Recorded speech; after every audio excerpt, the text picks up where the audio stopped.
Dante, ano na yung susunod na gagawin kay former Congressman Tevez?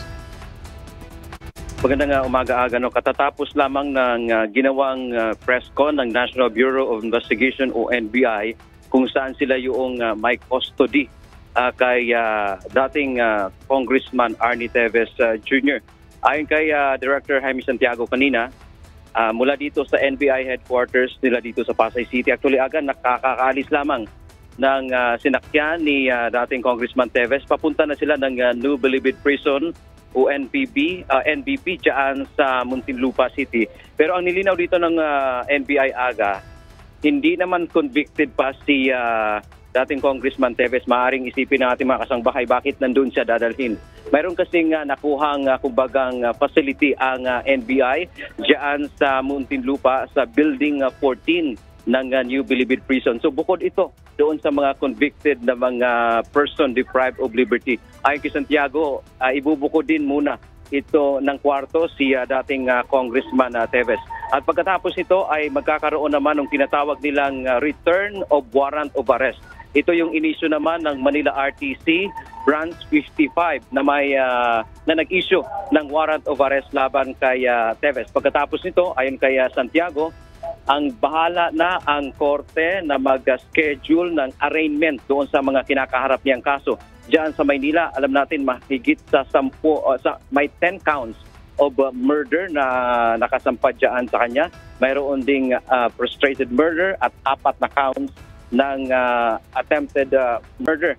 At ayon pa kay Santiago kanina, maaring ang mula sa NBI facility diyan sa New Bilibid Prison sa Muntinlupa ay mag-issue ng commitment order ang NBI na ilipat sa ibang lugar. So sabi ng NBI dito, bahala na ang korte na mag-desisyon. At nakita din natin kanina aga naging emotional itong si Tevez, lalo na nang magsalita yung kanyang nanay. Kasama kasi nila kanina at ang kanyang abogado. Nakwento kasi ng kanyang nanay na 2 taon din na hindi niya nakita yung anak. At ayon pa kay Tevez, hindi na rin niya nakita yung kanyang tatay nung ito ay namatay na. At ang sinasabi naman dito ni Tevez, nanindigan siya na wala siyang naging kasalanan. At ang pag-asa rin niya na makakuha siya ng patas na paglilitis dito sa kanyang kinakaharap na mga kaso.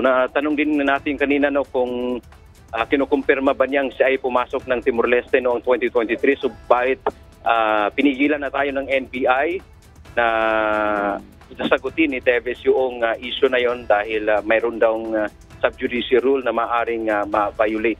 So abangan natin kung ano ang magiging development nito, kung kailan siya formal na maihaharap sa korte. Dahil ayon pa sa NBI, pwede naman daw yung arraignment ay gagawin through online dahil pinapahintulot naman ito ng ating hukuman. Yan ang ating update mula dito sa Pasay City.